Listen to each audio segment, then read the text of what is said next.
Se tu hoje reclama por uma dor, uma doença, e se acha muitas vezes que não tem cura, ou que a culpa da tua doença é por causa disso ou por causa daquilo, comece a entender o teu corpo.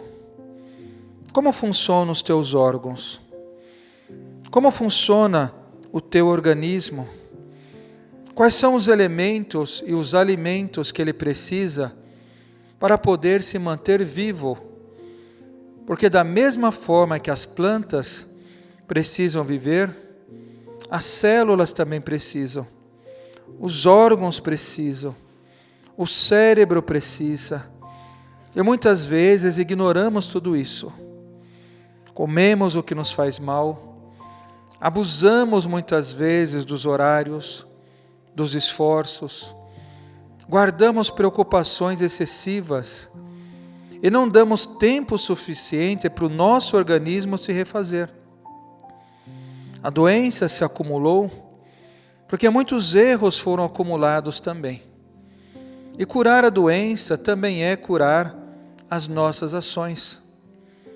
É poder corrigir onde nós erramos, para que o nosso corpo volte a se reharmonizar, a reequilibrar.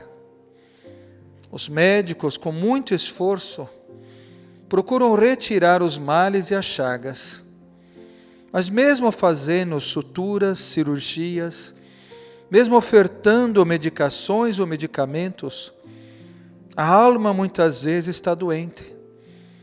E mesmo que passe um tempo sem demonstrar doença alguma, a doença irá se projetar mais tarde, seja no campo material ou espiritual, porque ela ainda não foi curada. O espírito ainda não se curou.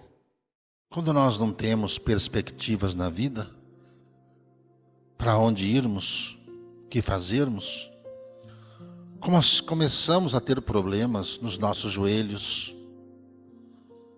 Quando a nossa vida não está bem, está desequilibrada, começamos a ter problemas na nossa coluna. Quando nós não temos uma visão do nosso futuro, começamos a ter problemas nos olhos. Começam a aparecer problemas por todos os lados, pelos reflexos emocionais, de como vamos viver a nossa vida. Às vezes juntamos tudo isso, porque nossa vida está parada, não temos amigos, não temos sonhos, não temos uma visão de futuro, estamos desequilibrados. Isso tudo começa a refletir no corpo.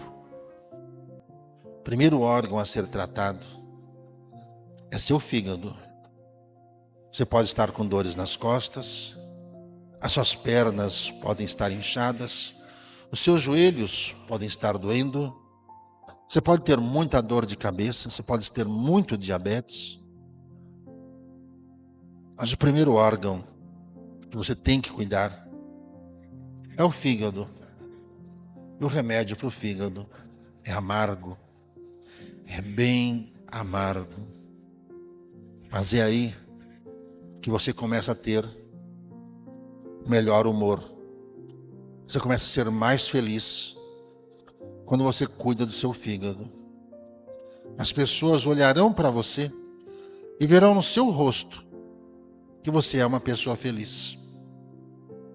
Quando olham para você e veem tristeza, é porque o seu fígado está muito mal. O fígado é o responsável pela sua alegria. A doença já existente, ela é combatida. Mas se o organismo não tiver os nutrientes necessários, ela pode retornar com maior gravidade. Por isso a importância de uma boa alimentação. Com esta, todo o corpo se beneficiará. não apenas o órgão doente, mas todo o organismo. Precisam dar maior importância àquilo que é ingerido, fazendo uma análise minuciosa de todo o alimento que se come, desde a sua origem, a água que se toma, o oxigênio que se respira. Assim, não ficarão doentes, tendo um proveito melhor do período em que estão encarnados. Pois não nascestes para ficar doente. A doença se manifesta pela indisciplina do espírito, seja na encarnação atual ou nas anteriores. Mas quando este trabalha disciplinadamente junto à natureza, ele não mais adoece, nascendo apenas para somar novas e novas experiências, não mais para expelir do seu perespírito o mal criado. O melhor remédio é a prevenção. Utilizem-se dele. Sejais sempre pacientes, porque o mal vai passar. O bem sempre vai prevalecer. O mal é passageiro. Não se apeguem a ele. Não se apeguem às dores. Não se apeguem aos desenganos. Não se apeguem às mágoas. Não se apeguem àqueles que viraste as costas para ti. Se apeguem a Deus, porque este é fiel a vós. O Cristo é fiel a vós, porque Ele disse que estaria presente com todos nós até o fim dos tempos. Alguém acá já ouviste o Cristo mentir? Sempre honrou suas palavras?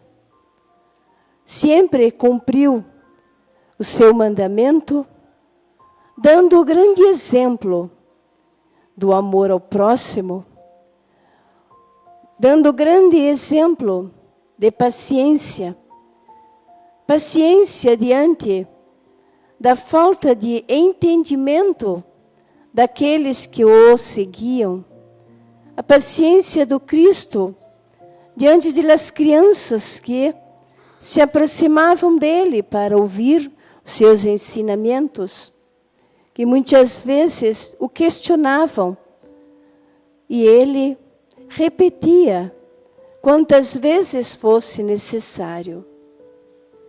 Se o Cristo, em toda a sua grandeza, deu o maior exemplo de humildade, de paciência, de resiliência, quando este, mesmo diante das dores da crucificação, pediu ao Pai que perdoasse aqueles que estavam colocando ele naquela condição, porque não sabiam o que estavam fazendo.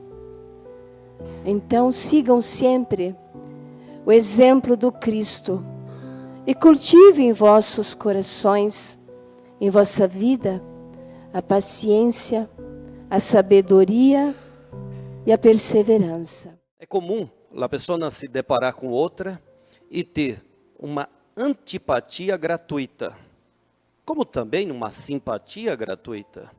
É apenas o espírito reconhecendo que aquela pessoa for agradável a ela em situações de vidas passadas, Ou o contrário, que aquela pessoa não agradou e que os teres têm débito para com ela e ela para contigo.